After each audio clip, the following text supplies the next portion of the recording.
पानी के लिए।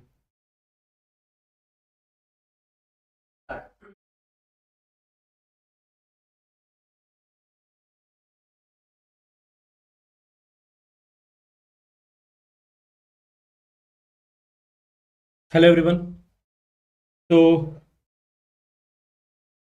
I think now we are going to start.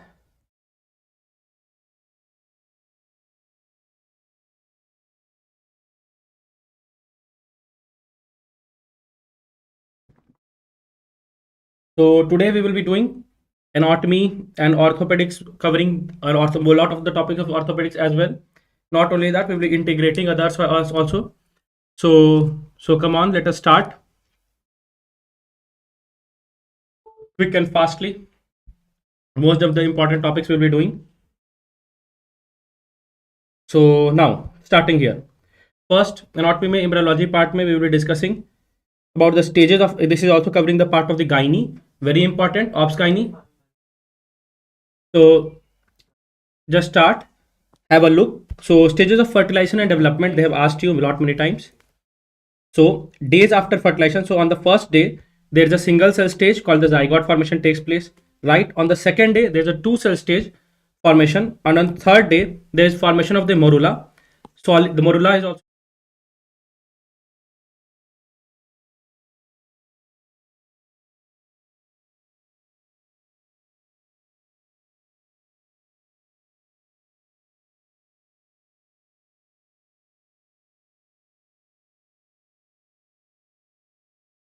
a minute guys.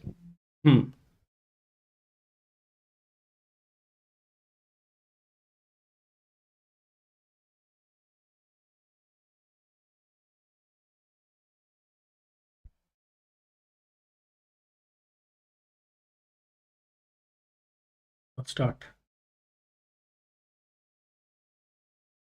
Hello everyone. So I think now is the screen and everything visible. So I think there was some technical issue, right? Now we are going to start. So coming here on the first day, the single cell stage, right? Zygote formation takes place. On the day second, there's the two cell stage formation takes place, and on third day there is formation of the morula. Okay, guys. Now you just see on the fourth day formation of advanced morula. What is advanced morula? More than 32 cell stage, right? And on the fourth day itself, the advanced morula enters the uterine cavity. Now on day 5, what is happening? Formation of the blastocyst implantation, and that implantation begins in the uterine wall or wall of the uterus, right? On day 12, what is going to happen? There is uteroplacental circulation will start to establish itself, right? And early nutrient exchange will take place. By the third week, there will be fetal placental circulation completely established, right? So important points among this, how what you have to remember. Third day, you know, formation of the morula takes place. On the fourth day takes place what? The formation, advanced morula enters the uterine cavity, right? On fifth day, the implantation starts, right? And on the 12th day, there is starting of the establishment of the uteroplacental circulation, right? Now, on the third week, there is complete establishment of the fetal circulation. Now, they have asked you one more question about the formation of the sequence of your germ layer. Yes, we will for sure share the PDF. No need to worry, guys. I have told the technical team, they will send it, forward it to you on the groups, various groups. See, it is not my duty to do to forward other things. I have just given them, and the technical team will do it. So no need to worry, right? Now just focus on the studying and revising. We are just revising very important topics. All MCQ points, they will be covered. So come back. Now, order of formation of germ layers, they have asked. First endoderm is formed, then mesoderm, and then ectoderm is formed, right? Now, from day 5 to day 12, you have to look. Implantation generally begins on the day 5th, right? And is completed by 12th day, right? Now, third week of development, what is going to happen? Process called as gastrulation, that is happening, right? And this forms 3 germ layers, right?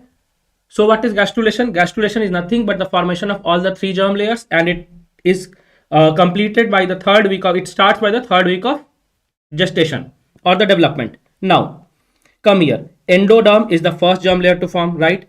Mesoderm, we have already discussed. Then the sequence, then is the ectoderm. Now, origin of all 3 germ layers they are derived from epiblast. This is MCQ point. They have asked you all three germ layers originate from epiblast, right? Now, they have asked you one more question, that mesoderm, what are the places where mesoderm is absent? So mesoderm is absent in the cloacal membrane and the buccopharyngeal membrane, right? Now, sometimes neural crest cells, they are actually the derivative of ectoderm itself. But neural crest cells, due to their unique behavior and unique role in development, they are also called as fourth germ layer, right? Actually, there is nothing called as fourth germ layer, but sometimes the neural crest cells, which are itself the derivative of ectoderm, they are referred to as fourth germ layer. I hope now you can understand, right? So now come here. Just have a look at the this table. I will show you this table. Now, the ectoderm here, it is derived from epidermis, hair, nails, and glands of the skin. Ectoderm again, brain and spinal cord. From the ectoderm, there is neural crest cells. I have already told you. Now, I will just tell you a simple story. Suppose if you go to exam and you forget, you are unable to recall, sir, which part was derived from which part. I'll just, because since you are appearing for the FMG exam, there is no negative marking. And if you forget, I'll just tell you a simple trick. By that, you can increase your probability of marking a correct answer in case of derivatives. Listen to me very carefully. Listen to the story very carefully. See, ectoderm means outer. So just try to remember in the exam ki ectoderm, epidermis structures and associated with it, the hairs, the nails, right, and the glands of the skin. Done. Ectoderm bahar ka. One more trick. Bahar, ecto means outer. Outside person uses his brain. Outside, in the outer world, person uses his brain, right? So that cells, brain, spinal cord, they also will be derivatives of ectoderm. From this story you can remember. Now, since I told you brain and spinal cord are being formed from the ectoderm, so neural crest cells can also be formed from the ectoderm itself. Done. Derivatives of ectoderm done. Now, come here for the endoderm. Endoderm means, endo means under, inside. So inside everything, all the epithelial linings of the inner lining of the digestive tract, inner lining of the respiratory alveoli or respiratory tract, right, and the glands of the inner lining or the inner lining of the epithelial and respiratory tracts, they are made of endoderm. Why I am repeating inner lining? I hope you can understand the trick. Andar wale sare, all the parts inside, andar wale inner linings of epithelial of the gastric tract and the respiratory tract, the glands of the gastric gland and the respiratory glands, they are all derived from endoderm. Beach wale all mesoderm. Isme muscles, bones, tendons, everything. You can just look. This is a gross rule, right? Now, intermediate mesoderm, you can see the kidneys and gonads are also forming, all the internal organs, kidneys, gonads, intermediate mesoderm. Now, they have asked you about somite. Somite in NEET PG, they have asked you sometimes. So you can look, somite derived from here. Again, the mesodermal structure here, right? And they have asked you about the nucleus pulposus of the vertebral disc. Again, derivative of mesoderm. I hope with this story, an easy story, you can remember. Now come here. Coming to the types of the cartilage. What you will see here is the type of the cartilage. So in type of cartilage, very simple. We have three major types of cartilage: hyaline, elastic, and fibrous cartilage, right? Among them, hyaline is the most common type of cartilage. Location, it is generally between the tip of the ribs and the sternum. And hyaline cartilage, what does it do? It covers the bone surface at the synovial joints. Right? I will show you the images and the microscopic images they have given you in anatomy and the histology part, that to identify. I'll tell you how to identify. No need to worry. First, we'll discuss the types. Now coming to elastic cartilage. Function of the hyaline cartilage, if they ask you, it reduces, just most common type of cartilage, hyaline cartilage, it reduces the friction between the bones, right? Now, come here. All this I have summarized in a very beautiful chart. You can look and read from this chart as well. Hyaline cartilage, location between tips of ribs and sternum bone covering the surfaces, right, and the synovial joint. Function, reduces the friction between the two bony surfaces. Elastic cartilage, or it is present in the auricle of the external ear, pinna, right, epiglottis, right, auditory tube, cuneiform cartilage of the larynx. Function, provides flexibility, maintains shape, especially elastic cartilage. Very common example, EE wale, ear and epiglottis, most common examples they've asked you many times, right? Now, fibrocartilage, location is again the intervertebral disc. Fibrous structure, now pubic symphysis, pads in the knee, the menisci. What is the function? Fibrous cartilage, they generally function as shock absorber, right, and resist compression. They prevent bone to bone contact under heavy load, right? Now, Just have a look. How to identify the microscopic images? The name itself is suggesting in hyaline cartilage you will see clear matrix, clear crystal like matrix, right? Pink clear matrix, and you can see the cells arranged here. Clear ground glass substance will be there. Fibrous cartilage, fibrous should be rich in fibers, right? Rich densely packed fibers. So you can see the rich densely packed fibers arranged like this, and the cells, if they are arranged like this in the linear fashion, this is the fibrous cartilage. Elastic, you all remember elastic. What is elastic? Elastic is stretching, contracting, stretching, contracting, right? Again and again. So elastic cartilage, you have the fibers that are like everywhere, spread like anywhere in the matrix, and then the cells. I hope now you can identify.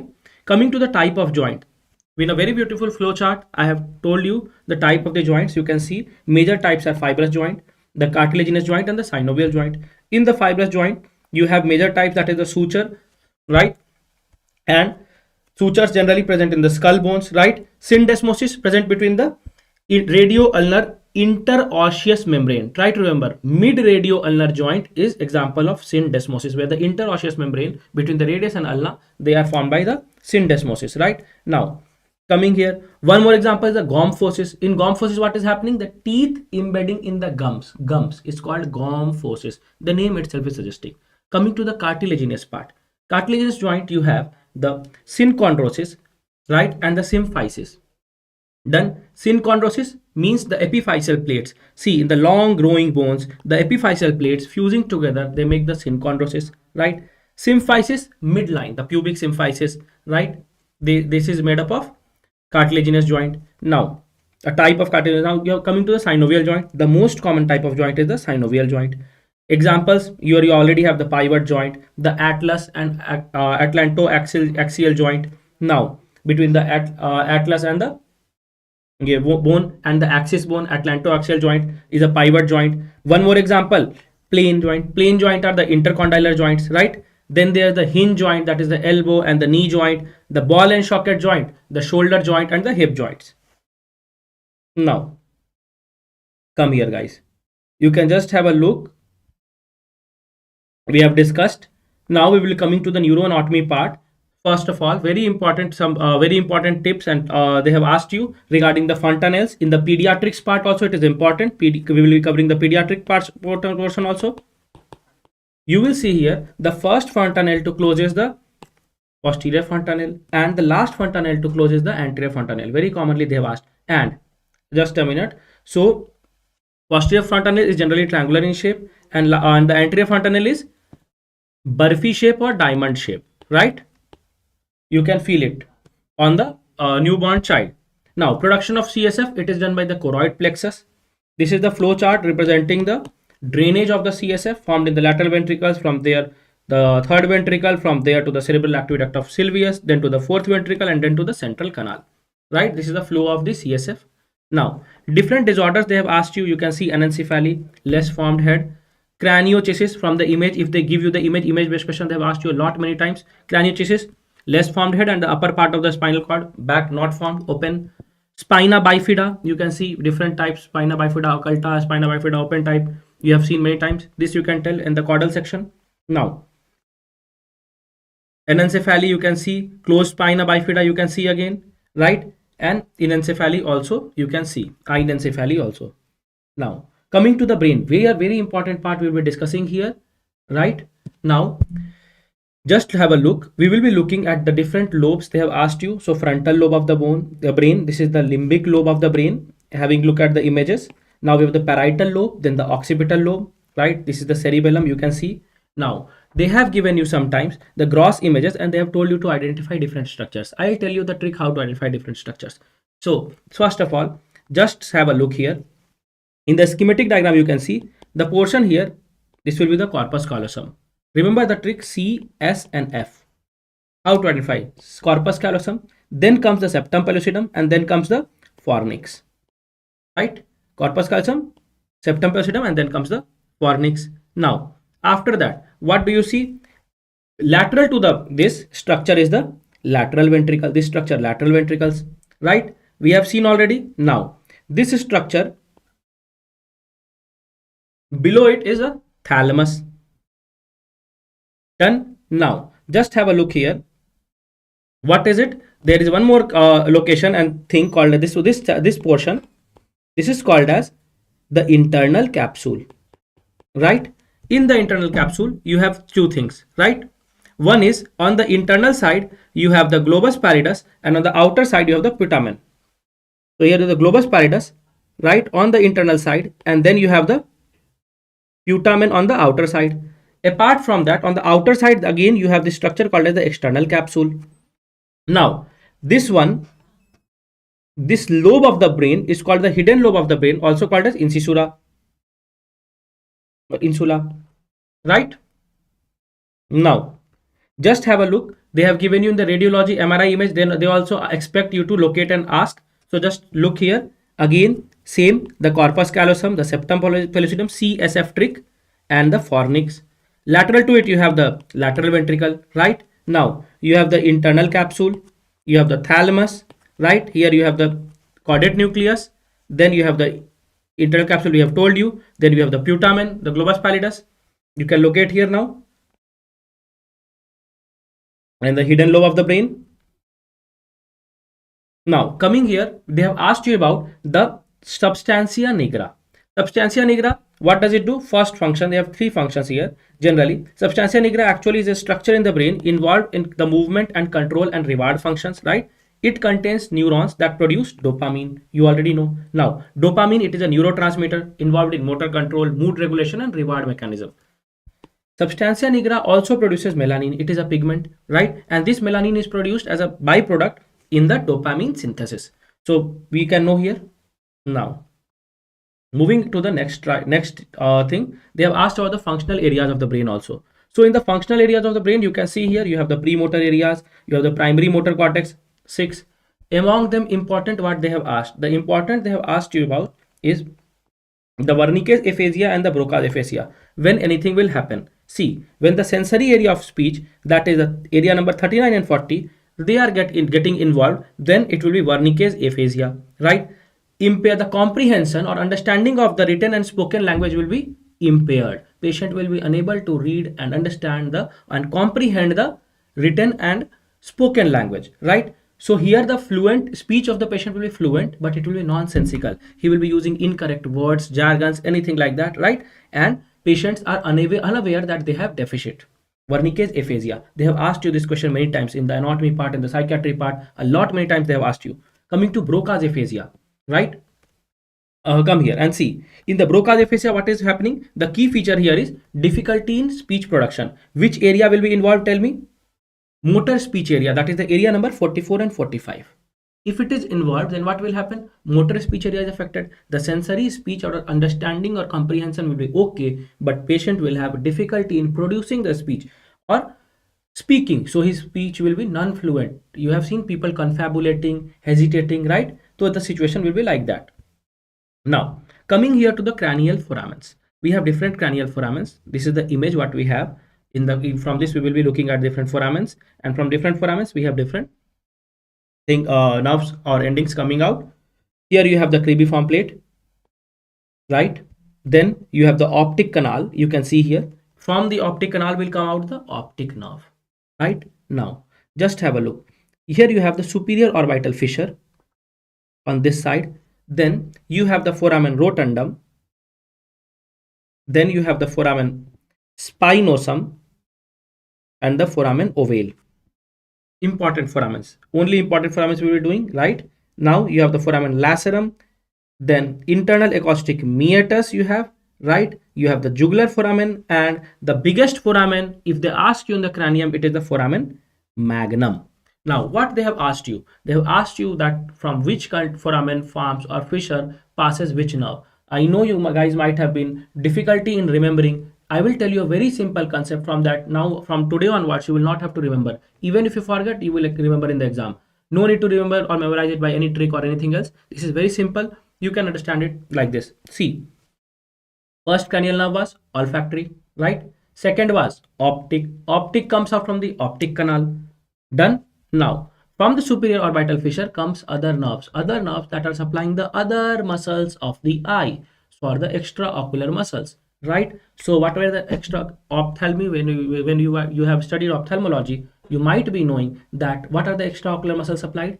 Extraocular muscles supplied by third cranial nerve. Then they are supplied by LR6SO4, the lateral rectus by the sixth nerve, that is the abducent, right? And the superior oblique by the fourth nerve, trochlear, right? To LR6SO4, and the third to 3, 4, and 6. Along with that, you already know that trigeminal nerve has three divisions. One is the ophthalmic, other is maxillary, other is mandibular, right?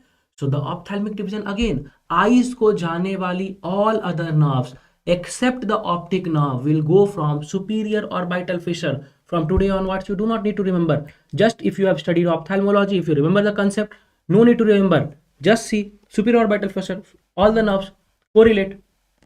Listen to me very carefully. Eyes को जाने वाली all the nerves, the third nerve, right? The fourth, LR6SO4, the sixth, and the ophthalmic division of the trigeminal nerve. See, V1, done by the superior orbital fissure. Do you guys need to remember? No. This is too simple. Can you just see? Now, I will be telling you the others also. No need to panic. So just come here.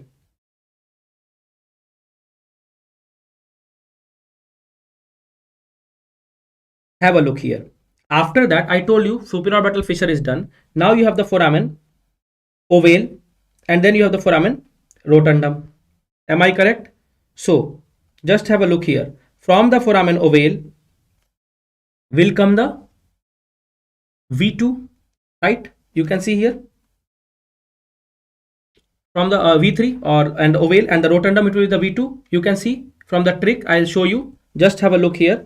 You have the foramen rotundum and the एक minute. It is image is not working. Yes, foramen rotundum and foramen ovale. So now the V1 was flowing through the superior orbital fissure, ophthalmic division. Then remains the maxillary and the mandibular. The maxillary will flow from the foramen rotundum, so V2, and the mandibular will flow from the foramen ovale here, the V3. Done. Now apart from that, come here and see other nerves, and we will also look at them. Then we have the internal acoustic meatus. I told you internal acoustic meatus is supplying your inner ear, right? And if it is supplying your inner ear, then what will happen? Tell me guys.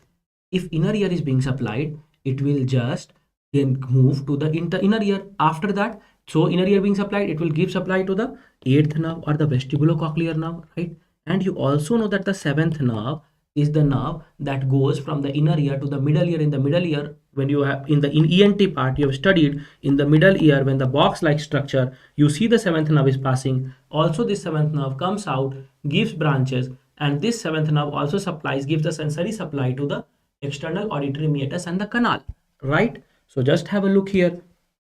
So from the internal acoustic meatus will come two nerves. What is it? All the nerves going there to the ear, that is the 8th vestibulocochlear and the 7th nerve. Done. You don't need to remember. Just see, internal acoustic meatus comes out the 8th nerve, 7th, and the 8th nerve. Done. Then here you can see guys, we have discussed all of them. Now we just have the other foramens, that is the jugular foramen. You see, from there will come how many nerves? 9th, 10th, and 11th nerve. Khatam. 9th, 10th, and 11th nerve from the jugular foramen. We have done all the foramens and all. No need to remember. All the cranial nerves we have discussed. Now come here. Other content, some extra questions sometimes they have asked you. Just by the trick they have given you that one is the foramen ovale. So for this I will give you a trick. Foramen male loves ovale, right? You see here you have the mandibular nerve, you have the accessory meningeal nerve, you have the lesser petrosal nerve, and then you have the emissary veins. Male loves ovale. Done. Finished. Now come here. Coming to foramen spinosum. What will you see here? Here mnemonic is men. Men have spine. Men have spine. Just see, men, middle meningeal artery, emissary veins, and nervus spinosum. Done. Come here guys. Now we will be looking at foramen lacerum. Foramen lacerum, the trick is meek. This is not very frequently they have not asked about the foramen lacerum. so you need not worry about it. Internal acoustic metres, I've already told you, the 7th and the 8th nerve supplying. If you have studied ENT, you already know, no need to remember. Foramen rotundum, discussed. The maxillary nerve, ophthalmic, maxillary, mandibular, the divisions of the trigeminal nerve. Now, come here, some important questions regarding the cranial nerves. So, the important question is, the thickest cranial nerve, it is the trigeminal nerve, right? Now, the cranial nerve to have longest intraosseous course, that is intraosseous longest course in the bone, intraosseous course, it is the facial nerve, right? On the thinnest cranial nerve and the only cranial nerve to decussate or crossover is the trochlear nerve. Done. Cranial nerve that is overall longest in the body is the vagus nerve of the or the 10th cranial nerve. Done and finished. Now, just have a look, guys. So we have discussed, and now we'll moving to the Pappage circuit. This they have asked you a simplified format I have given you for the Pappage circuit. Just have a look. So you can see here, this is a complicated diagram. If you want to look, analyze from here, and also this one is a diagram, simplified diagram. Unable to understand, just look at the pathway summary that I have given you.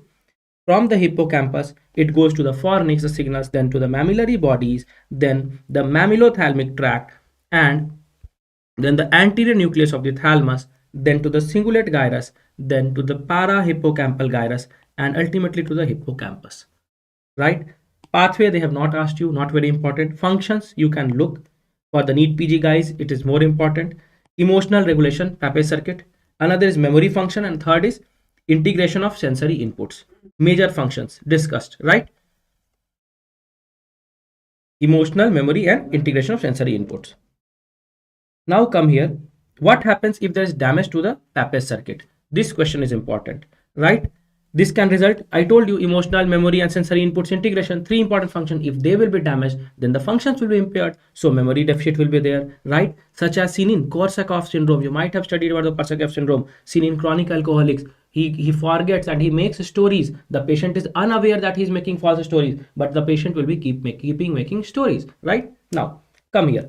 Lesions in the hippocampus or mammillary bodies, they can impair the ability to form new memories or anterograde amnesia, right? Now, coming to the circle of Willis. See, circle of Willis, you all know, we will draw it very easily and then we will study. No need to worry. We have the spinal artery, we have the vertebral arteries. The vertebral arteries here, they join and they form here one single artery called as the basilar artery. Now, this basilar artery gives rise to posterior cerebellar arteries, right? Draw with me. Now, from the internal carotid artery or artery, ACA, arises a lot of arteries. Now, among them, one arising out of them is the anterior cerebral artery. Now, after this anterior cerebral artery arises and they give the anterior communicating branches. Very simple. From the back side, they will be coming the posterior communicating branches. See, the circle of Willis is formed. This one is posterior cerebellar artery. This one is anterior cerebral artery. The dotted ones are the posterior communicating arteries and the dotted one here are the anterior communicating arteries. So important questions from the circle of Willis, whatever they have asked, I have summarized in a chart. Just have a look at this chart. You will see in this chart what we have. Which artery does not form the part of the circle of Willis? It is the middle cerebral artery. Very importantly asked question. Another thing they have asked, most common site of aneurysm in the circle of Willis is anterior communicating artery. Very commonly, see, not only we are covering the medicine part, but also we are covering the surgery and the medicine neuro part and anatomy part. All these three we have integrated. All the questions, they are integrated now. Compression of the optic chiasma, we know here, can lead to bitemporal hemianopia, right? And posterior cerebral artery aneurysm, what will it will lead to? It will compress the third cranial nerve or the oculomotor nerve, right? Now, come here.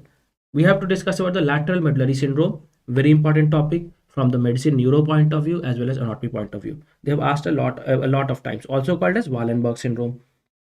Why this image? You can summarize and we can also move here.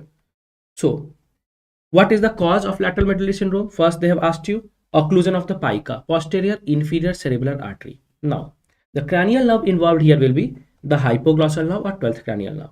Now, what will be the key symptoms? Cranial nerve, hypoglossal nerve. If they are involved, then there will be nausea, vomiting, dizziness, right? Because of the vestibular nuclei involvement, right?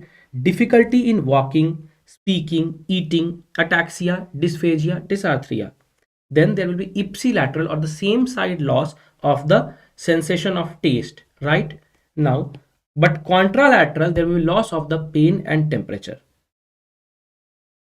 So these important symptoms you will have to listen and recall, remember for the lateral medullary syndrome. Very important from the medicine point of view. They have asked you a lot many times integrating the anatomy with the medicine. They have asked you. So do not consider it as only as an anatomy lecture, but here we are also integrating other subjects and covering most of the aspects, neuromedicine also. And this will be very helpful for the NEET PG students as well. Now coming to the additional features. Here you can see the Horner syndrome. You will see Horner syndrome will also be present. He will have ptosis, meiosis, and iron hydrosis. You already know. So now coming here, the mechanism of mechanism you already know. The pica gets occluded, causes ischemia of the lateral medulla, and they are affecting the vestibular nuclei. Vestibular nuclei affected means the balance is gone. If a spinothalamic tract is affected, that means pain and temperature sensation loss. Nucleus ambiguous damaged, that means swallowing and speech is lost. Hypoglossal nucleus lost, that means the tongue, there will weakness in the tongue muscles. Done. So diagnosis you already know, MRI, CT, symptomatic treatment for the nausea, vomiting and other difficulties, and you have to manage the underlying vascular issues. Coming here to the medial medullary syndrome. In medial medullary syndrome, what is happening? There is occlusion of the anterior spinal artery, right? And what are the key points here that you have to remember? There will be hemiparesis. What kind of hemiparesis? It will be contralateral, right? And why? Because there is damage to the pyramidal tracts, right? Now ipsilateral tongue weakness, same side there will be weakness of the tongue again because of hypoglossal palsy. Contralateral loss of proprioception and vibration. So these 3 points only you have to remember, nothing else. First is contralateral hemiparesis, right? And contralateral loss of proprioception and vibration. Ipsilateral, same side per loss of what will be there? Only there will be tongue weakness, right? Done. Medial medullary syndrome, key points you have revised. No need to worry. And the artery involved is anterior spinal artery. I am just highlighting the important key points that you have to remember. Even if you remember this much is enough for you for solving the questions for FMG exam level. Now come here. Anterior spinal artery, you already know. Occlusion causes ischemia in the middle medulla. Mechanism you can ignore for the time being for the FMG students, and this is not very much important, but these 3 points what we have told you is very important to must remember for the FMG exams. Now come here. Diagnosis again, CT, MRI, you know. Lesion in the changes in the middle medulla, and management, supportive care, and the vascular issues must be resolved. Now come here, have a look here. Which artery supplies which part of the brain? This is important. We have the anterior cerebral artery, middle cerebral artery, and the posterior cerebral artery. So just see anterior cerebral artery, which areas it supplies? It supplies medial frontal and parietal lobes, right? Now middle cerebral artery mainly supplies the lateral frontal lobes and the parietal and temporal lobes. Posterior cerebral artery generally supplies the occipital and inferior temporal lobes. First, done. Just have a look. You can also draw it like this and guess it in the brain, right? Majority of the lateral portion of the brain laterally is supplied by the MCA. Done. The posterior, the occipital and the inferior part is generally supplied by PCA, and on the inner medial part is supplied by ACA. Done. Now moving ahead, meninges and spaces. See, the meninges has 3 layers. It is the dura, then the arachnoid, and the pia, DAP. Now dura is the outermost layer, they've asked. Arachnoid layer is the middle layer, and pia is the innermost layer. CSF is generally present between, tell me guys, which layers? CSF is present between the arachnoid and the pia mater layers, right? Or the subarachnoid space. This is also an asked question, right? Above. Coming here, I am just highlighting the important MCQ points. Bear with me, sit with me guys. This will be very helpful and useful for you. The revision. Coming here to the spinal cord, the level of the spinal cord ending. Spinal cord generally ends at the level of L1 in the adults and L3 in the newborns, right? In the anatomy part, in the anesthesia, they have asked you many times. We have integrated the questions from the anesthesia as well.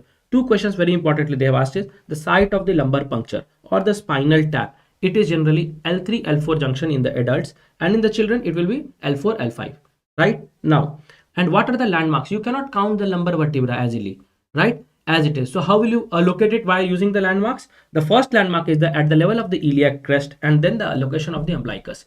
Using that, you can guess that yes, this is the L3 L4 side, and after that, once you locate the site, you do the lumbar tap. Now, one more question they have asked you: what are the layers that are pierced when you are what are the layers that are pierced when you are inserting a needle and doing a spinal tap or a lumbar tap? Tell me, guys. So the layers, you can look here at the image they have asked you. First is the skin, right? After the skin, you have the fascia. Then is the supraspinous ligament. Then is the interspinous ligament, right? You can see here the supraspinous ligament, the interspinous ligament, right? Then you have the ligamentum flavum, pink in color. Now you can see here you have the epidural space, and after that you puncture the dura mater and then the arachnoid mater and reach here in the subarachnoid space that contains the CSF. This is the asked question, favorite question they have asked you while doing lumbar puncture. And now one more question I will ask you: if you are doing epidural anesthesia, how many layers will you puncture, and up to which level your needle will reach? Answer me, guys. Can anybody answer?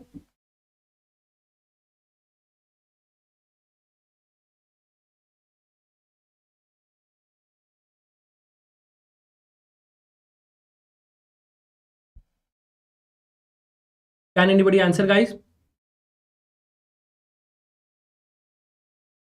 Somebody is messaging 1000 PDF. Yes, we will simply we will say, I have told the academic team they will forward the PDF, guys. No need to worry. No, for the epidural anesthesia, you will not reach up to the arachnoid matter, but before the dura mater only. Epidural, outside of the dura. So you have to you do not have to pierce up to the dura, just before the dura. In the epidural space, you will put your needle in the epidural space, right? So the pierce structure, last pierce structure will be ligamentum flavum. Done. Yes, very good. Up to the ligamentum flavum, because epidural, the name itself is suggesting epidural, outside the dura. That means the space surrounding the dura. So it will be epidural space, your anesthesia. So remember, this is an important question. Why I have discussed this is a reason. Now coming to the Brown-Séquard syndrome. Brown-Séquard syndrome, again there is hemisection, partial damage spinal cord, right? What are the key functions? The key symptoms are ipsilateral hemiplegia is there, right? Ipsilateral loss of fine touch, vibration and conscious proprioception is there, as well as there is contralateral loss of pain and temperature sensations. Done. First, these three important things you have to remember: ipsilateral hemiplegia, ipsilateral loss of fine touch, vibration and conscious proprioception in the Brown-Séquard syndrome, and contralateral loss of pain and temperature. This is due to hemisection of the spinal cord. Now, moving to the next topic, just come embryonal pouch. They have discussed about the cleft derivatives and the pouch derivatives. They have asked you a lot of times. So just have a look. So from the first cleft, what will be derived? From the first cleft, the derivative will be external auditory meatus, right, and the tympanic membrane. Done. In the second and the fourth cleft, the cervical sinus will obliterate and persist as the branchial cyst. This is not very important, but the important is this one. From the first cleft, they have asked a lot of many times questions that external auditory meatus, tympanic membrane derived from the first cleft. Now, pouch derivative, how will I remember, sir? I will tell you very easy method. Just have a look. From the cleft, what I told you, external auditory meatus and tympanic membrane. Now, from the pouch, what will be derived? The derivative will be middle ear cavity. Sare kaan wale. Come here, external auditory meatus, tympanic membrane. From the first cleft, from the pouch, the first pouch, the middle ear cavity, the eustachian tube and the mastoid. Right? Now, second pouch, what will be derivatives? Just have a look. Again, the epithelial lining of the crypts of the palatine tonsil. Inside comes the tonsil. In the third pouch, what you have is the thymus, the inferior parathyroid gland. In fourth pouch, you have the superior parathyroid glands. See, in the third and fourth pouch, regarding the parathyroid, this is an important question they have asked you. Third pouch will give rise to inferior. Third is upper, superior number, but it is giving rise to inferior parathyroid gland. And the fourth is, right, what it is? It is the inferior number, but it is giving rise to superior parathyroid glands. Now, ultimobranchial body, fifth pouch remnant, right, involved in the thyroid C cells. Generally, the fifth pouch, it degenerates. Now, come here to the branchial arc derivatives. So you have to see here that the derivatives, right? So in the bone part, from the first arc, what is the derivative? From the first arc, you have the Meckel's cartilage, you have the maxilla, then the mandible, zygomatic bone, and the inner ear ossicles में malleus and incus. कैसे याद रखोगे? I will tell you. First arch से M वाले सारे maxilla, mandible, right? Ear ossicle में malleus and incus. Done. Now, suppose if the maxilla and mandibles are being derived from the first arc, then muscle, tell me, कौन से muscles? Muscles of mastication. The muscles of the mastication attaching the mandible to the face, they will also be derived from the brachial arc. See, the muscles of mastication. Now, what will be the nerve supply? I told you, trigeminal nerve giving three nerve supply, right? Ophthalmic, maxillary, mandibular. So, you can see here, the mandibular nerve or the V3, the third branch of the trigeminal nerve, artery, it will be the maxillary artery. सारे M वाले majority are derived from the first arc. Come here to the second arc. I told you in the first arc the ear ossicles, malleus and incus, right? The remaining third ear ossicle or the stapes, the smallest one, that will be derived from the second arc. Bony part discussed. Now, one more thing, styloid process. All the smaller processes, you know, at the base of the skull there is a process called the styloid process, right? Stapes is itself a small bone. All the smaller processes and lesser or smaller process horn of the hyoid bone, all the smaller processes, they will be derived from the second arc. Just see the styloid process, the stapes, lesser process of the hyoid, all the smaller bony processes derived from second arc. Now, coming to the muscles. I told you the muscles of mastication, maxilla, mandible derived from first arc. The remaining facial muscles, ऊपर के सारे, they will be derived, all the facial muscles, they will be derived from second arc. This much important, all the important topics I am telling you, just listen to me, try to remember. Fakka, for sure this will cover your majority of the marks of the question. So please follow this sincerely, listen to me very carefully. I am not only revising, but I am telling you how to remember and how to recall in the exam hall. So please be very attentive. Right now, come here. Since we already know, since all the facial muscles, they are supplied by facial nerve. For the motor supply, you already know. So see, facial muscles are originating from the second arch. The facial nerve will be originated from the second arch itself, right? Artery is the stapedial artery. I have told you step is small process, so artery is stapedial artery. Now come here from the third arc. Third arc say major portion of the hyoid bone, that means the body and the greater horn. What I told you, second arch say S for second, S for sare small processes, S for second, S for all small processes, right? जैसे styloid, stapes, small ossicle, and lesser horn of the hyoid. Second say, third say the body of the hyoid and greater horn of hyoid. Done. Muscle, the stylopharyngeus muscle is derived from the third arc, right? Now the nerve is the glossopharyngeal nerve or the ninth nerve, and the artery is common carotid artery and internal carotid artery. Done. The fourth arc gives rise to laryngeal cartilage, right? Now the muscles involved will be cricothyroid and levator palatini. The nerve supply for the here laryngeal cartilages will be the 10th, the vagus nerve and the superior laryngeal nerve. Done. Superior laryngeal nerve from the fourth arc. Artery, the left, from the left side, the artery derived is the aortic arc. On the right side, the proximal right subclavian artery is derived. Coming from the sixth arc derivatives, what are the derivatives? All intrinsic muscles of the larynx except the cricothyroid, because the cricothyroid was derived from the fourth arc, and the nerve supply is the vagus nerve. Done. Now, artery supply is pulmonary artery, ductus arteriosus.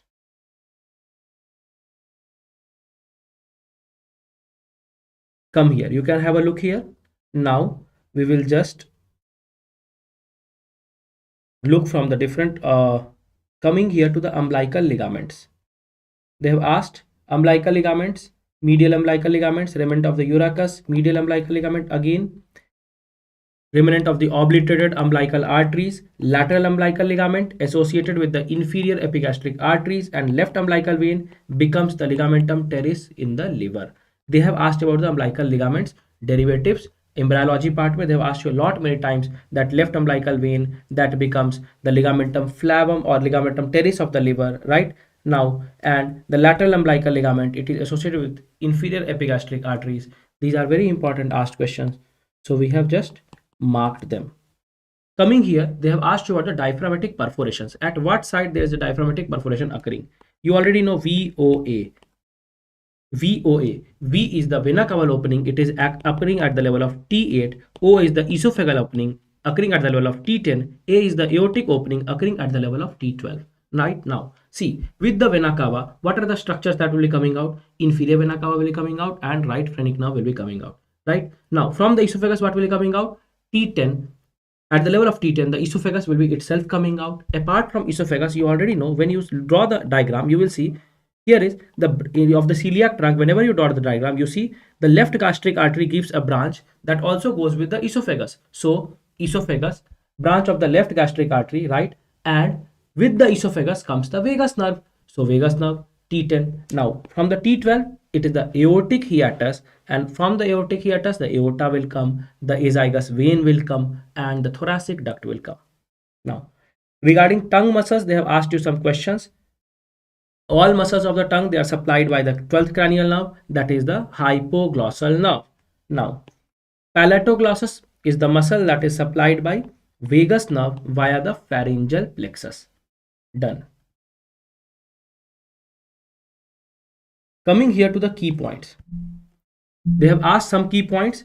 One is a safety muscle. So genioglossus. Genioglossus is the safety muscle. It prevents the tongue from falling back. A big muscle, if they give you in the gross image, sometimes they have asked you, they have given you the gross image and asked you the muscle like this, connecting the tongue to the base here of the mandible bone. That is the genioglossus, right? Big muscle. It prevents the tongue from falling back and obstructing the airway.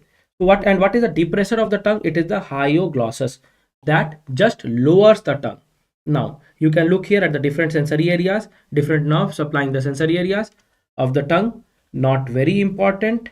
Moving here to the muscles of mastication, they have asked you all the muscles of a nerve supply. So all the muscles of the mastication generally are supplied by the mandibular nerve. We have already discussed, right, when we were discussing the muscles of the mastication being supplied by the mandibular nerve and a branch of the trigeminal nerve. We already know maxillary, ophthalmic, maxillary, mandibular. So mandibular nerve is the branch of trigeminal nerve, right? Now, medial pterygoid, it is also supplied by mandibular nerve. Done. Just have a look here.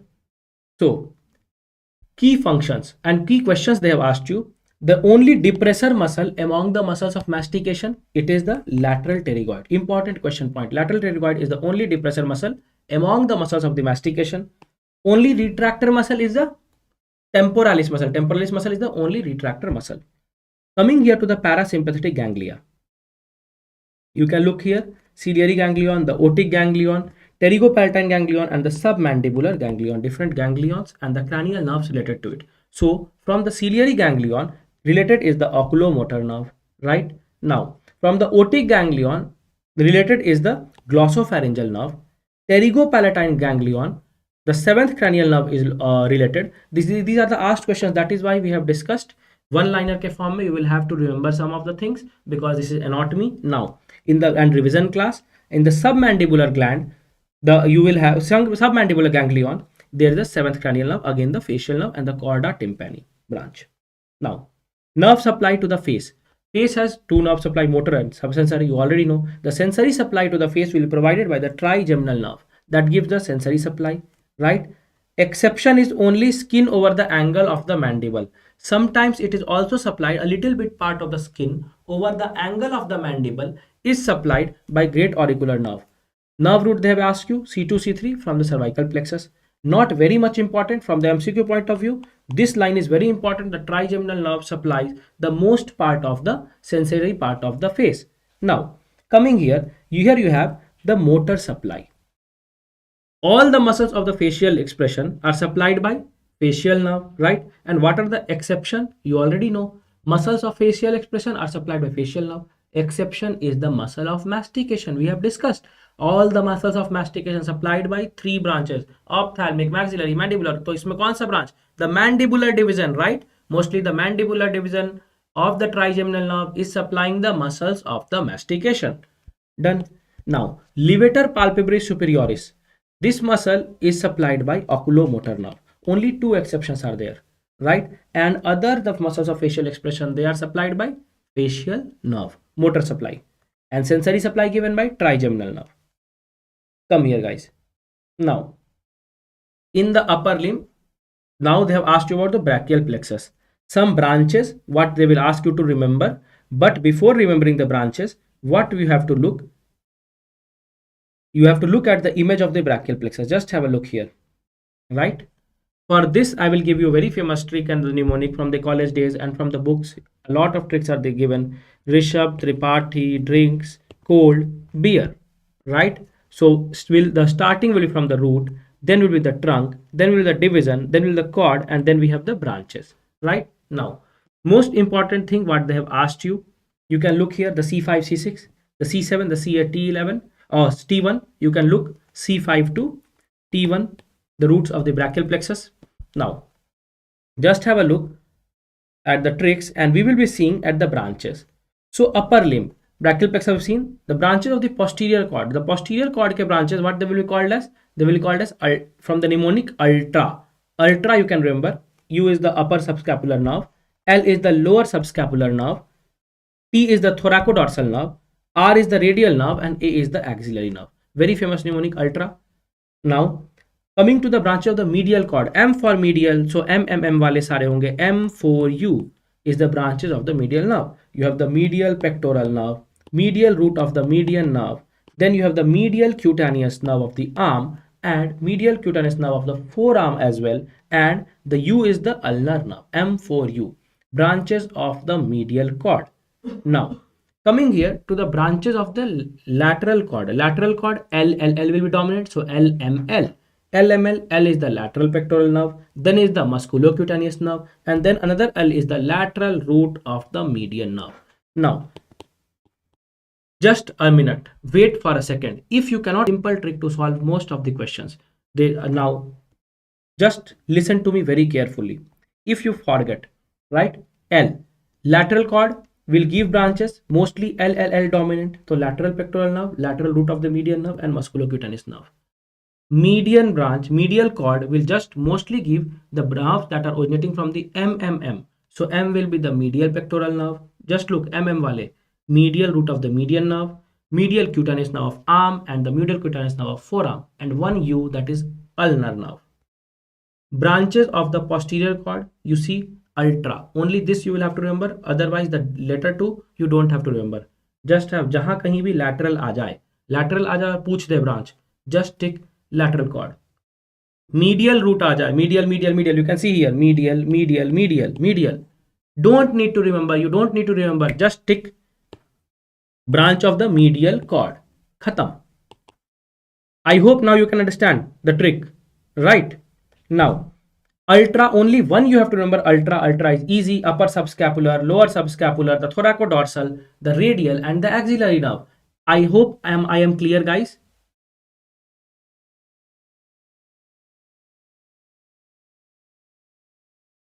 Just give me a thumbs up, guys, if I'm clear.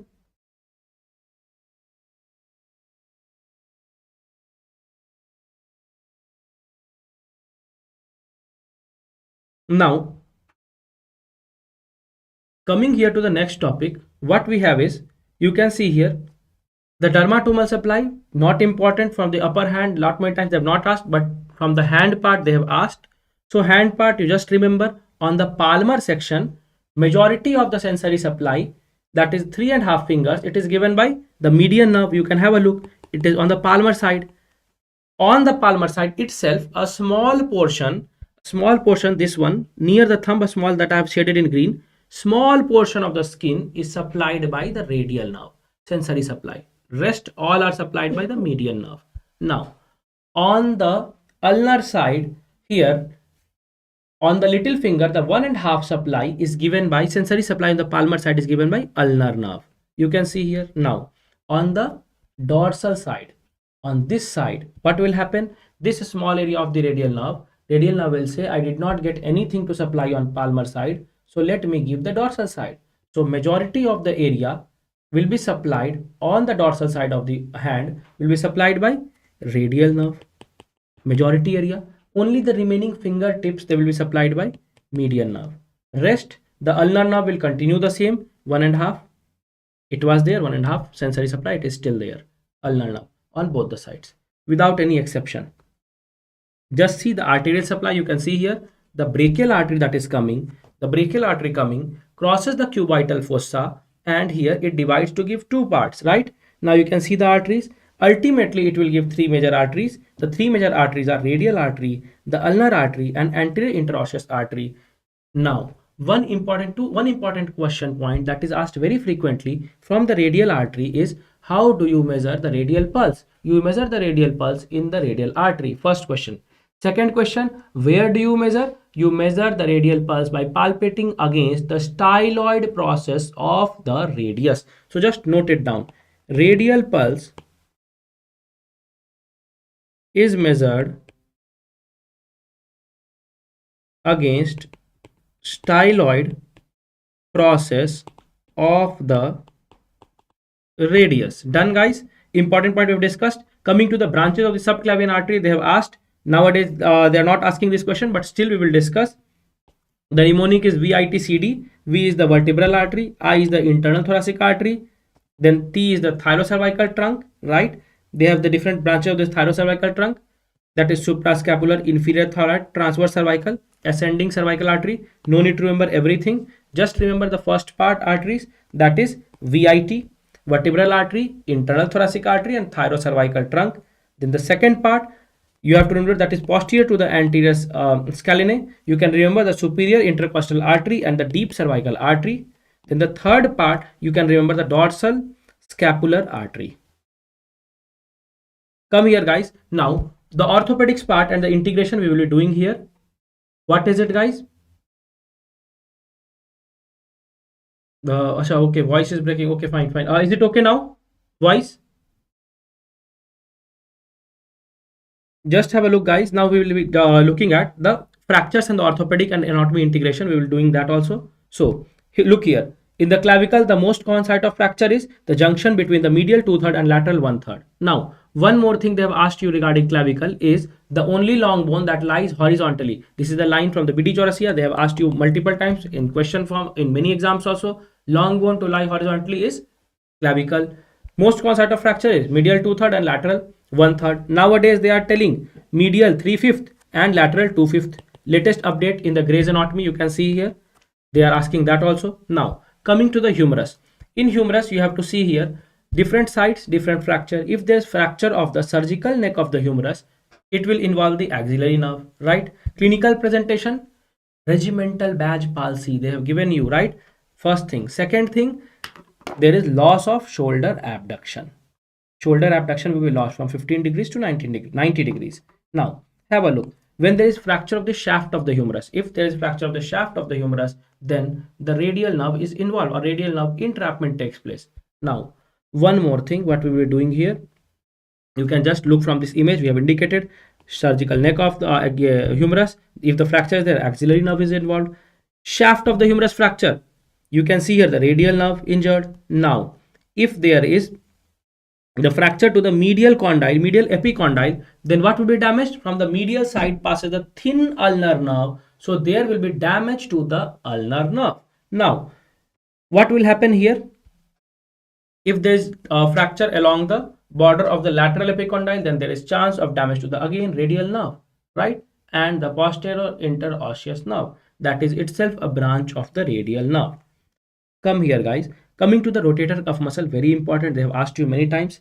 This is the sits. You already know. S is the supraspinatus. Then is the infraspinatus. On the back side, you can look supraspinatus. Then you have the infraspinatus, and you have the subscapularis. You can see right now on the anterior side only one supraspinatus, infraspinatus, teres minor is there. On the posterior side, on the anterior side only one muscle you have, that is the subscapularis, right?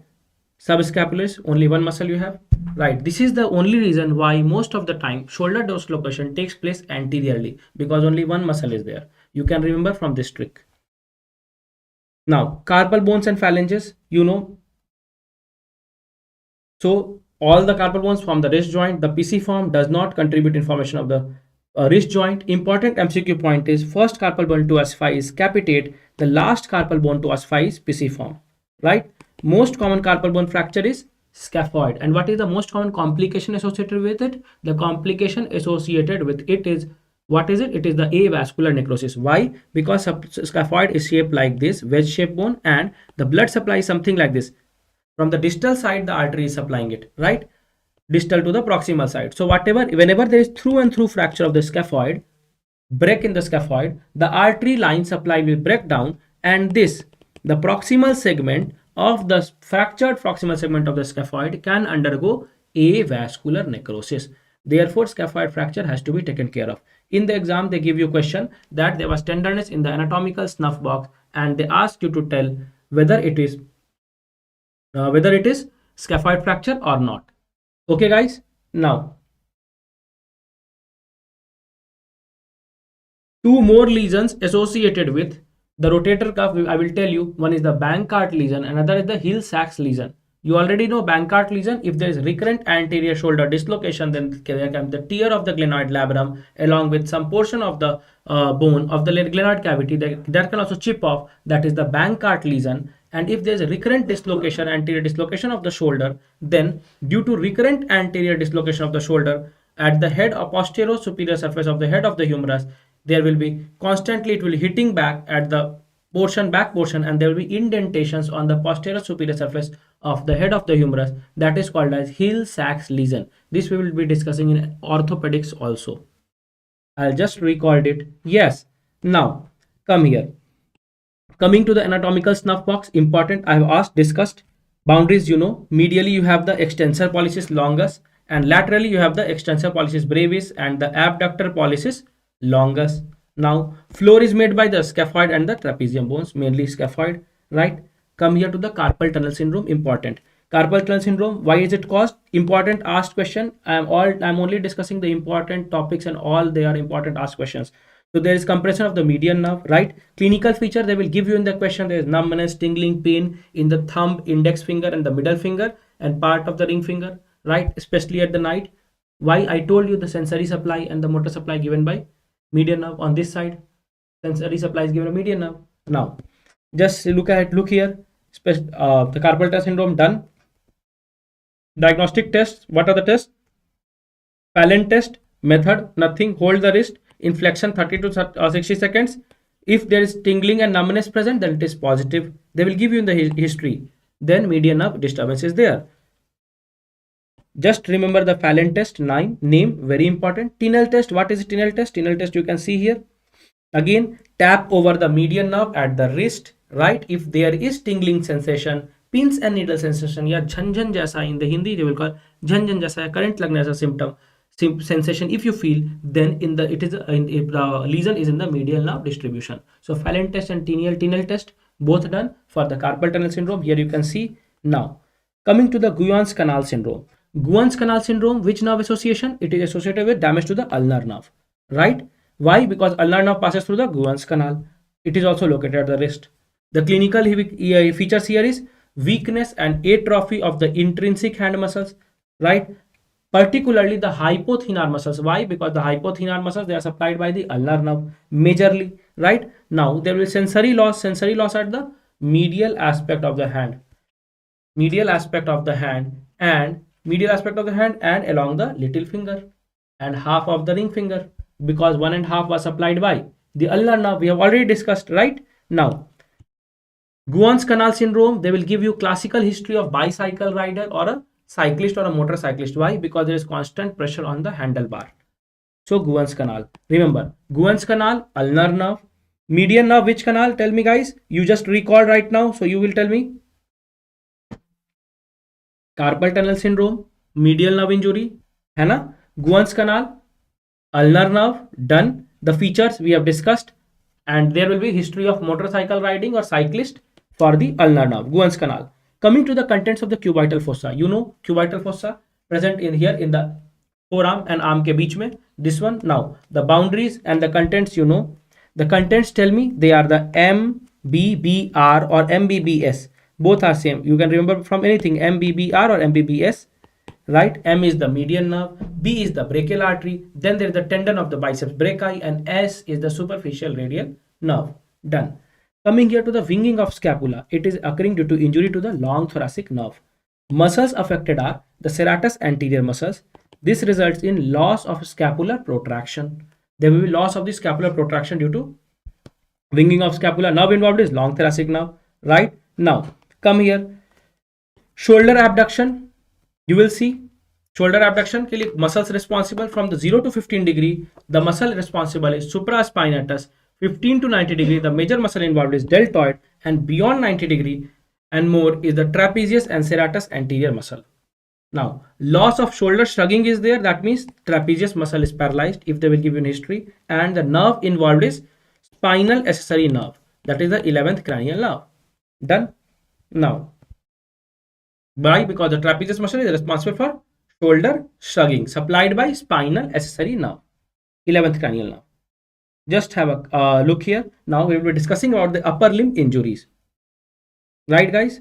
Then we will be finishing almost entire anatomy. We will be finishing, and then we will be moving to the next subject. Upper limb injuries. Have a look, guys. Now you have the median nerve. So median nerve injury will be taking place. Have a look here, guys. Whatever all the tests we have discussed and image based tests for locating the medial nerve injury. Now just have a look. Median nerve injury, ape thumb deformity, right? Cause median nerve is damaged, the thenar muscles are damaged, especially the opponent's pollicis is damaged. So ape thumb deformity will be there, right? Presentation, the thumb is adducted and extended, resembling the hand of the ape, like this. If they give you, look at the image. If they give you a hand like this, the ape thumb deformity, you can easily look at it. Now, Benedict hand sign, this is also due to the injury to the median nerve. You already know. Presentation, what is it? Attempting to make a fist, the index and the middle fingers cannot flex, right? Like this, Pope Benedict's hand deformity, if they give you, this is again Benedict's hand sign, or the due to median nerve injury. Now, pointing index, why is it happening? Pointing index sign again happening because of the damage to the median nerve, that is affecting the flexor pollicis longus and flexor digitorum profundus, right? So he is unable to flex the pointing index sign. Now, pen test again, median nerve injury. Why? Because the thumb opposition will be affected, the thenar muscles will get involved, right? Now, so all the tests we have discussed, Pope Benedict's deformity, ape thumb deformity, pointing index finger, and the thumb test, they are all the signs for the median nerve injury. Now, one more thing, ulnar nerve injury, what will happen? Ulnar nerve, you will see the claw hand characterized by hyperextension of the fourth and the fifth fingers. Ulnar claw hand, right? This one you can see. Now, the partial claw hand you already know, also called as ulnar nerve due to damage to the ulnar nerve. Now, complete claw hand, where will you see? You can see that also in the Klumpke's palsy. I will show you later on. Just have a look. Pehle ulnar nerve discuss kar lete. We'll discuss the ulnar nerve. Then we'll move on. Right? Now see, compression injury to the ulnar nerve. Etiology, cause of claw hand. Now, this will result in paralysis of intrinsic muscles of the hand. The lumbricals and the interossei, they will get injured or paralyzed. So what will happen? They are responsible for the motor control, right? You can see here the claw hand. Now, the different tests given for ulnar nerve injury we will be looking. That is the card test, Igawa test, and the Fromen's sign. Just have a look at the images. Igawa test, you tell the patient to expand the fingers, right? The doctor tells, if they give you the image like this, if he is able to expand, that means his ulnar nerve is functioning properly. Or if he is unable to do this, that means ulnar nerve palsy. Fromen's sign. Acha, card test, you see the two fingers and a card is kept between the two fingers, and you tell the patient like this to hold the card and pulling. Card test, again a sign of ulnar nerve test. Fromen's sign, you will see, I will show you why Fromen's sign. Before telling you the Fromen's sign, I will tell you a very important concept. What is the concept? Just listen to me very carefully. The concept is the supply of the thenar muscles and the hypothenar muscles, right? So the thenar muscles, T for thenar, T for thumb. Thenar muscles supplying present near the thumb, they are supplied by the median nerve. Whereas the hypothenar muscles, they are generally supplied by the ulnar nerve. But there is one exception. All the thenar muscles are supplied by median nerve except one muscle, that is adductor pollicis, right? Just listen to me. Adductor pollicis. Look at the exception part. Adductor pollicis is supplied by ulnar nerve despite being the thenar muscle. Rest others, the abductor pollicis, the opponens pollicis, and the flexor pollicis, all other thenar muscles, they are supplied by median nerve.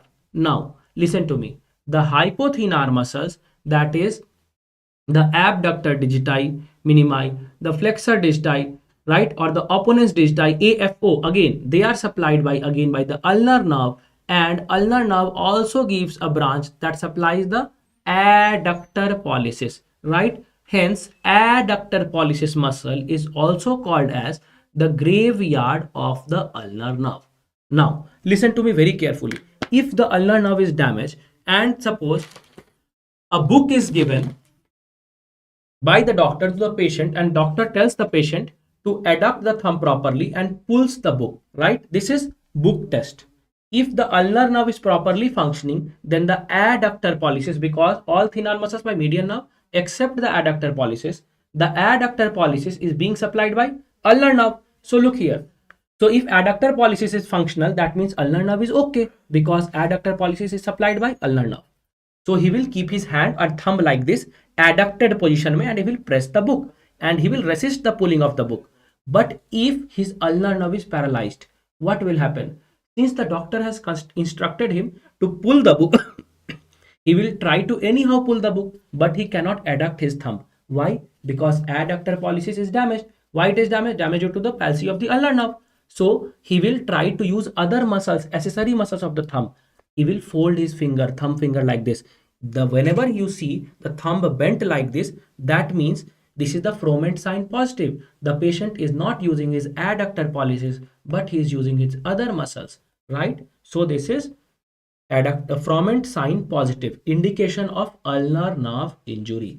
I explained you there was a reason behind that, because in most of the cases, book test, card test, the fingers are involved. You can easily make out this is on EGAWA test. Fingers are involved. You can easily make out the ulnar nerve, but in Froment sign, people forget. So if the thumb is like this, it is normal. If the thumb is folded in a book test, it indicates there is palsy of the adductor pollicis because of injury to the ulnar nerve, right? Froment sign positive. I discussed this important concept. I hope now I'm clear. And we have discussed the different tests also. Now, we will be moving here. Come here to the lesions of the radial nerve. See, radial nerve lesions very important from the orthopedic point of view. See, we are not only discussing anatomy, but we are covering every aspect. So please be attentive and focused.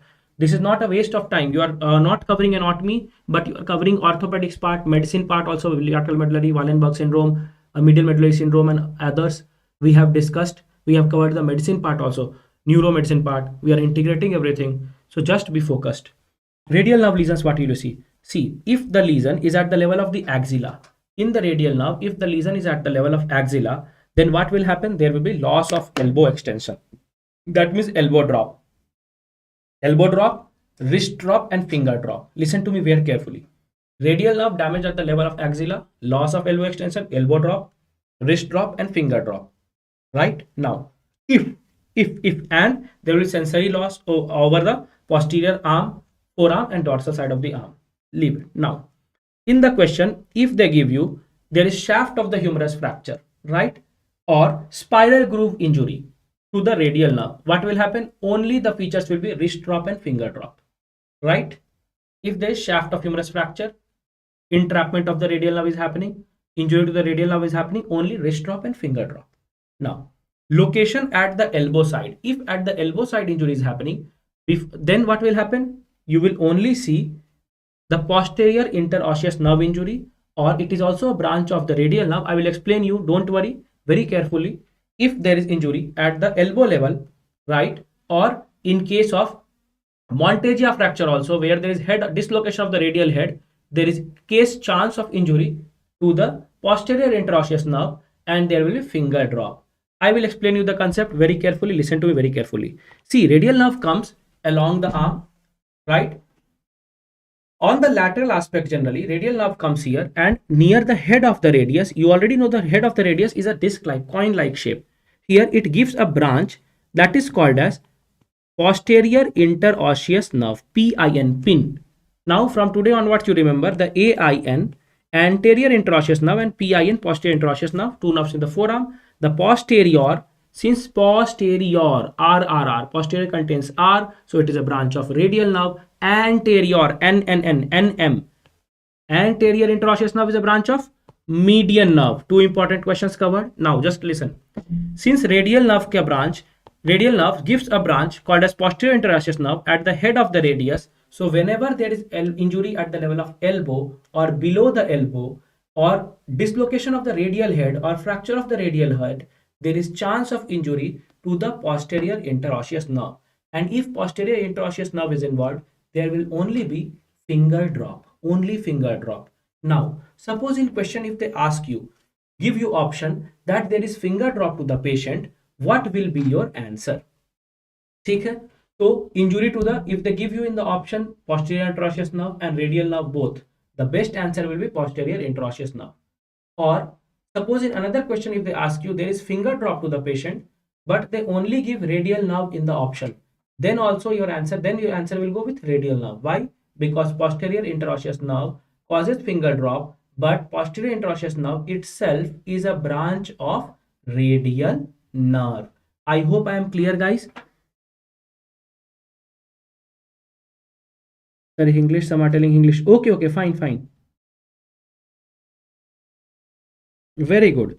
Now, okay, I'll try. See, because we have people from the South India also, North Indian, South Indian friends, both of them are there. That is why I'm completely using English. In the offline class, I use English, but okay, fine. I will try to accommodate English also. No need to worry, guys. We will do that also. I will repeat. So, no need to worry. I'll just repeat this in Hindi for once. Somebody asked, listen to me very carefully. Radial nerve अगर injury axilla के level पर होगा, at the level of axilla, सब drop, elbow drop, wrist drop and finger drop. ठीक. अगर shaft of humerus पे होगा, wrist drop और finger drop only. Right. Now अगर तुम्हारा रेडियल नर्व इंजुरी रेडियस के हेड के पास होगा, तो listen to me very carefully. Radial nerve comes and at the head of the radius के हेड के पास it gives two branches. One branch that is the posterior interosseous nerve. ठीक. Radius के head के पास radial nerve gives a branch called as posterior interosseous nerve. So in case of montage या fracture, where is fracture of the ulna but dislocation of radial head, तो radial head का dislocation होगा तो injury बढ़ जाएगा, chance बढ़ जाता है of injury to the what, posterior interosseous nerve or pin. Right. Now, and if pin is damaged, then there will be finger drop. Now come back, guys. I will be starting with English again. Clear, guys? Those who are telling for English. Somebody was telling for English. Chalo. Now coming to the ribs, we have the true ribs, we have the false rib and the floating ribs. Three ribs, right? The true ribs, 1 to 7, false rib 8 to 10, and floating ribs you have 11 and 12 ribs. Now the neurovascular bundle, that is located, where is it located? Located at the lower border of the each rib. You already know, we have asked many times that lower border of the each rib, the neurovascular bundle VAN is present, and this is the reason whenever you are inserting a needle doing needle thoracocentesis, what you have to do? You have to insert the needle along the upper margin of the lower rib. Upper margin of the lower rib. Important asked question. Always do needle thoracocentesis at the upper margin of lower rib. Now heart. Nerve supply and auscultation areas, you just look, right? Sympathetic supply, you already know. Origin is T1 to T5 spinal nerves. Function increases heart rate, contractility. Parasympathetic supply done by the vagus, the 10th cranial nerve. It decreases the heart rate, right? Auscultation areas, you already know. Aortic area, it is in the right second intercostal space, right? Pulmonary area, it is in the left second intercostal space. The tricuspid area is in the left fourth intercostal space, and the mitral area is in the left fifth intercostal space, mid clavicular line. Done. Come here for the thyroid gland. Look here at the thyroid gland, what we are going to see. Now see, you can see here you have the thyroid gland, the blood supply and all. Just have a look here. Supplied by the superior thyroid artery, branch of the external carotid artery. right? The inferior thyroid artery we have. Then we have the, you can see now, one more important concept here only I will revise, because this is an asked question many times. They have asked you regarding the branches coming out from the arc of aorta. Very important, listen to me very carefully. See, on the left side you have the heart, right?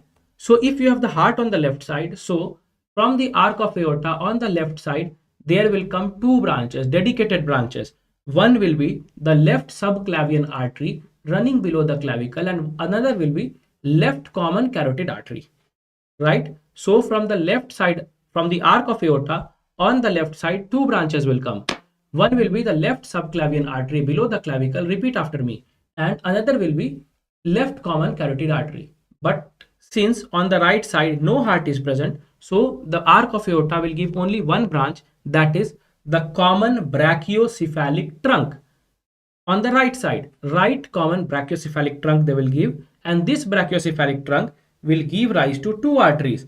Again, the right subclavian artery and the right common carotid artery. I hope you can remember this. Even if you forget in the exam, you can remember it. How? Because on the left side heart is present, so two dedicated branches will be there, the left subclavian and the left common carotid, right? On the right side, no heart, so one single branch, that is the brachiocephalic trunk, that will give rise to two branches, the right subclavian and the right common carotid. I hope I am clear, guys. And we have recalled this question also. Eye muscles, we have already told you. The rectus muscles, four rectus muscles we have, two oblique muscles we have, right? For the rotational movements, rectus muscles you already know, up, down, lateral, medial movements. Levator papilla superioris we know. The muscle supplies we know. You already know the nerve supply, right? All muscles supplied by oculomotor nerve, third, except the LR6, SO4, LR6 lateral rectus by the abducent, SO4 superior oblique by the trochlear nerve. Now, functions of the muscle, we have discussed everything. So superior rectus causes intrusion, medial rotation and elevation of the eye. Rectus muscles, you know, responsible for adduction, abduction, elevation and depression of the eye. Now coming to important topic, that is Killian's dehiscence. Yesterday when we were discussing surgery, we had discussed about the Killian's dehiscence yesterday itself. Again I am repeating, will be repeating in very short. Just have a look. I told you yesterday a triangular area made by the fibers of the thyropharyngeus and the base of the triangle made by the cricopharyngeus, right? In this triangular area, this is the weakest point, and this is called as the Killian's dehiscence, and here there is chance for the Zenker's diverticulum. Zenker's diverticulum is again a false diverticulum from the surgery point of view. I'm telling you one more thing. I'm telling you what is going to happen. The Zenker's diverticulum will be coming out from the midline, but the tip of it will be lying on the left lateral side. Listen to me very carefully. Coming out from the midline, tip lying towards the left lateral side. Up. Come here to the larynx. Just see the laryngeal muscles and their innervations. They have asked you a question regarding this in ENT also, you will recall, but we will finish it right now here itself. See, the laryngeal muscles, innervation, all the muscles of the larynx are supplied by the recurrent laryngeal nerve, right? It itself is a branch of vagus nerve, important question point. Then the cricothyroid muscles, they are supplied by external laryngeal nerve. Done. Just remember, all laryngeal muscles supplied by recurrent laryngeal nerve, a branch of the vagus nerve. The cricothyroid muscles supplied by external laryngeal nerve, branch of the superior laryngeal nerve. Khatam. MCQ point covered. Now, sensory supply of the larynx, it is generally mucosa above the vocal cords, you know, supplied by internal laryngeal nerve. Again, mucosa below the vocal cord supplied by recurrent laryngeal nerve. So the sensory supply also we have discussed, the motor supply we have discussed, right? Muscle supplied by recurrent except cricopharyngeus, supplied by, cricothyroid muscle supplied by external laryngeal nerve. Done. Sensory supply above the mucosa above the vocal cord supplied by internal laryngeal nerve, mucosa below the vocal cord supplied by recurrent laryngeal nerve. Coming here to the nasal septum ENT part, one more integration, and we are discussing. They have asked you about the artery of the epistaxis. It is the sphenopalatine artery, you know, is the primary artery responsible for the epistaxis on the nose bleedings, right? Sphenopalatine artery, they have asked you branch of maxillary artery and supplies posterior part of the nasal septum. Very important. Okay, artery of epistaxis is the sphenopalatine artery. It itself is a branch of the maxillary artery. Just have a look here. This is the littles area, right? You can see here this phenopalatine artery, artery of the epistaxis, most common artery to bleed, branch of maxillary artery, other areas. Now, there is one more venous plexus in the nose. I'm asking you, that is present on the posterior side. Please answer me, guys. There is one venous plexus present on the posterior aspect of the nose, and it can bleed while you are inserting a NG tube. If not taken care properly, there is chance of injury to the venous plexus and it can bleed. So what is the name of that venous plexus? Can you tell me?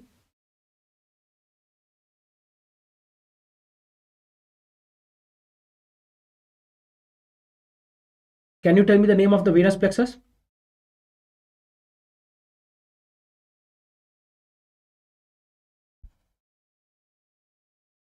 It is the Woodruff plexus, guys. Woodruff plexus. If you guys don't remember, I will help you. Woodruff plexus, venous plexus. Posteriorly, it is present. There is chance of bleeding and injury while inserting. When you will do clinical posting, and why I told you, this is an important clinical question they can ask you. There's chance while you are inserting NG tube, if you are not taking care properly, there's risk of injury and damage to it, and there can be bleeding. Now, coming here to the esophageal constrictions. Yesterday we had discussed already. Yes, am I correct? We already know we have the constriction at the cricopharyngeus at the level of the C6, right? Then they have the aortic constriction, arc of the aorta constriction, and then the diaphragmatic constriction at the level of the T10. We had discussed this, I hope. Now, just have a look here.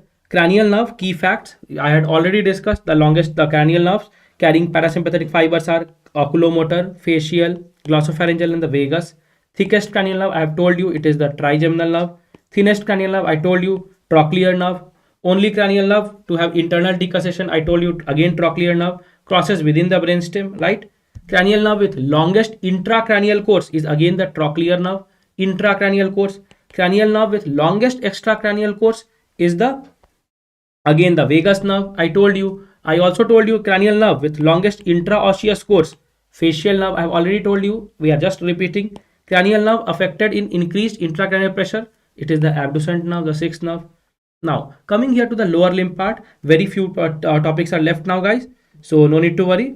We will be just finishing this in the very short period. Only 3 pages left. Now, the anatomy and other parts we have discussed. So, now coming here in the lower limb part, you can see here, we are discussing about what we are going to discuss.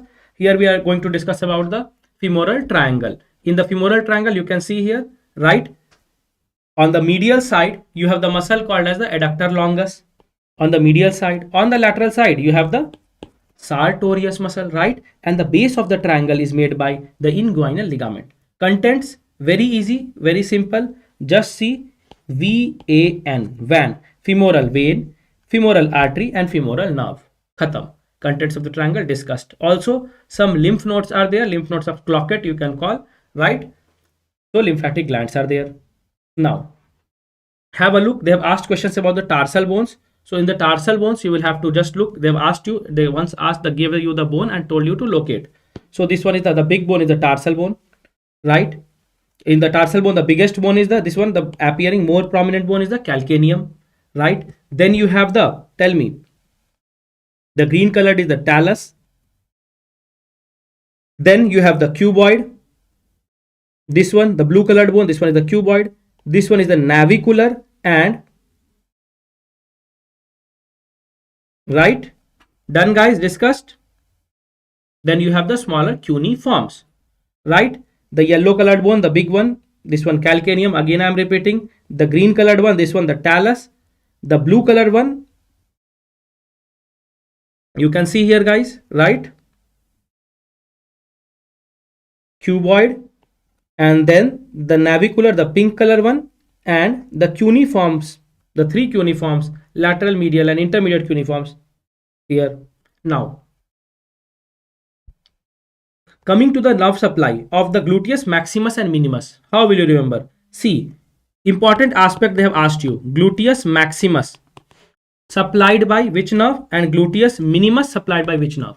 Tell me guys.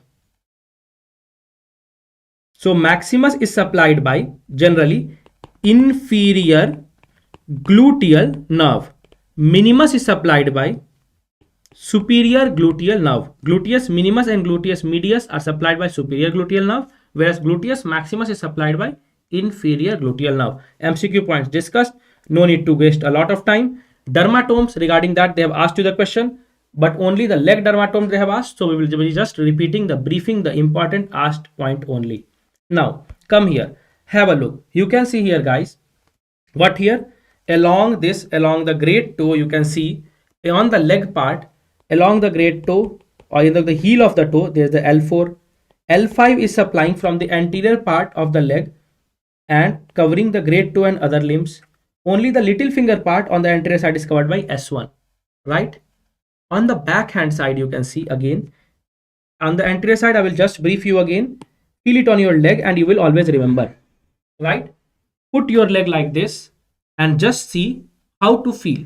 I'll tell you, right? And then feel along the middle malleolus part, just go down on your own leg and you will feel along the middle malleolus part, and along the heel it is the L4. On the anterior side, covering the most of the fingers of the toes of the leg is the L5, and only the little finger part, small part, is given by S1. Finished. Anterior part done. On the posterior part of the dermatome, again just this L4, since it was covering the heel part, little part will be covered. L5 only little lateral part, and majority of part will be covered by S1 on the posterior aspect. Done. Discussed. Nothing you need to know more about anything in this here. Now coming important point, that is a Trendelenburg gait. Very importantly asked question from the Trendelenburg gait. So muscles involved will be gluteus minimus and medius. Primarily, I told you they are supplied by superior gluteal nerve. The nerve root is L5, S1 and S2. I told you minimus and medius supplied by superior gluteal nerve, whereas maximus supplied by inferior gluteal nerve. I have told you. So just see now. Trendelenburg, what will happen? Gait. Contralateral pelvis will be dropped. That means there will be a drop of the pelvis on the contralateral side, of opposite side, right? That means unaffected side. Why? Because on that side, the pull of the minimus and medius will be remaining, so they will pull strongly. So therefore, the normal side will pull too much, and they will drop on the contralateral side, whereas on the opposite side there will be elevation. Now come here, we will be discussing important. This one before this, some some important table I have made. We will be discussing this also. So what here you have, see, you have the lateral femoral cutaneous nerve, right? Lateral femoral cutaneous nerve, root is L2, L3. If there is deficit in it, it will call myalgia, paresthesia, lateral thigh. Just remember, for the lateral aspect, myalgia, paresthesia, right? Up. Now coming here, you can see femoral nerve. If L2, L4, the nerve roots damaged, hip flexion will be affected, right? So there will be difficulty in the climbing of stairs and knee extension, right? When is the femoral nerve generally damaged? Cause abdominopelvic surgeries, right? Swas, hematoma, done. Now come here to the obturator nerve. Obturator nerve injury, hip adduction and gait instability will be there, affected, right? And no need to remember everything, only selected we will remember. Now in superior gluteal nerve and inferior gluteal nerve. So superior gluteal nerve injury, it will happen generally in the gluteal injection and trauma cases, and the affection, the feature that is affected is hip abduction, weak gluteus muscle. Superior gluteus nerve, superior gluteal nerve supplying the gluteus medius and the minimus, so hip abduction will be affected. Inferior gluteal nerve, I told you inferior gluteal nerve is supplying the gluteus maximus, and gluteus maximus is the chief extensor of the hip, so hip extension will be gone if inferior gluteal nerve is injured. So I will just highlight the important nerves that you have to remember. I'll tell you not to remember every nerve. You cannot remember in the last moment. Just remember the important highlighted ones, and I will just discuss them only. Inferior gluteal nerve, superior gluteal nerve, the obturator, the femoral and lateral femoral cutaneous nerve. Thus, this much is enough for you. You need not go everywhere. Now, regarding the foot drop, see, wrist drop we have discussed, radial nerve, finger drop, elbow drop we have discussed, all due to radial nerve injury at different levels. Now, come here. For the foot drop, you will have sciatic nerve injury, then foot drop, peroneal nerve injury, foot drop and weak dorsiflexion will be there. Tibial nerve, no foot drop, only loss of plantar flexion and inversion. So for foot drop, remember two important nerves. One can be the peroneal nerve. If there is injury to the peroneal nerve, it can present with the foot drop. Sciatic nerve, it can also present with foot drop. Only important aspects we will be covering. We will not going into much detail because this is a revision class. You cannot remember everything. We will be finishing. We have to finish anatomy in short time period, 1 hour time, and almost we have finished last page of anatomy notes. Now, coming here to the branches and the supplies. So first of all, we will be discussing about the branches of the celiac trunk.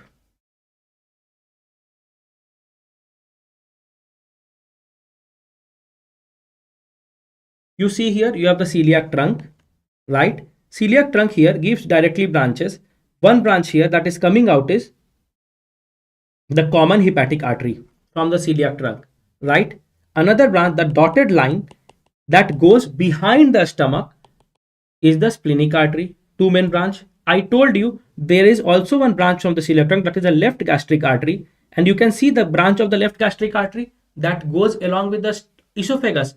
When we were discussing the diaphragmatic openings, I told you at the level of T10 the esophageal opening is there, right? And along with the esophagus comes the vagus nerve, and also there is a branch of the left gastric artery. Did I tell you? You can see here the branch of the left gastric artery. Now, so branch of celiac trunk, three major branches. One is left gastric artery, another is, you can see, left hepatic artery, and the posterior branch of the celiac trunk, the posteriorly going is the behind the abdomen is going the splenic artery. So celiac trunk has three major branches: the splenic artery going behind the stomach, then you have the left gastric artery and the left hepatic artery, or the common hepatic artery, right? Now, common hepatic artery done, discussed. You can see they give further branches and they supply the stomach. So you can see the stomach supply. Now, also the left gastroepiploic artery, it is just supplying the along the greater curvature of the stomach. Left gastroepiploic artery, they have asked this. Now one more they have asked you is, right gastroepiploic artery again supplies the greater curvature of the stomach and originates from the gastroduodenal artery. Only these are the MCQ points that they have asked. We have discussed. Now nothing you have to discuss anymore. Done. And coming here, structures passing through the greater sciatic foramen and lesser sciatic foramen. One more question they have asked it. We will be just discussing in very brief. So greater sciatic foramen, you have here is the pudendal nerve, posterior femoral cutaneous nerve, piriformis muscle, right? Inferior gluteal nerve and vessels, the sciatic nerve itself, and superior gluteal nerve and vessels, and internal pudendal nerve and vessels. Now come here, the lesser sciatic foramen, you can see the pudendal nerve, the nerve to obturator internus, and the nerve, you can see here obturator internus tendon. Now, no need to remember all these important things. This is less important, not very much important. You can ignore this topic, the last topic that we discussed. I have told you the branches of the celiac trunk is important. You must remember because this is an asked question. Diaphragmatic openings, very important. Others we have discussed, and only go through the important topics that we have discussed. No need to remember everything. So guys, we have finished anatomy, and I think we'll take a break now. And is it enough for today? And should we start with the other subject on the other day?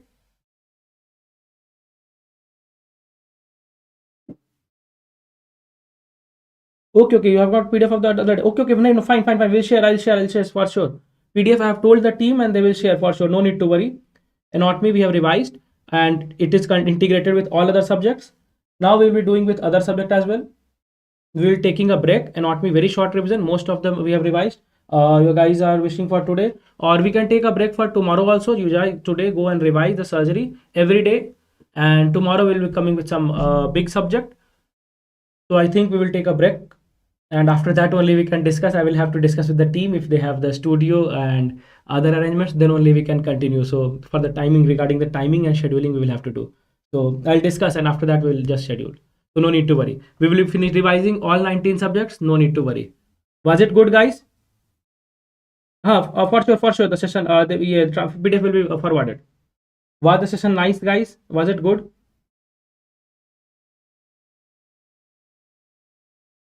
Chalo, so it's okay, fine. Now I think now we should conclude. Okay. See, we have planned that one major minor. Tomorrow I am planning that we will be discussing some major subject, right? And big subject covering good marks. So this will be helpful for you.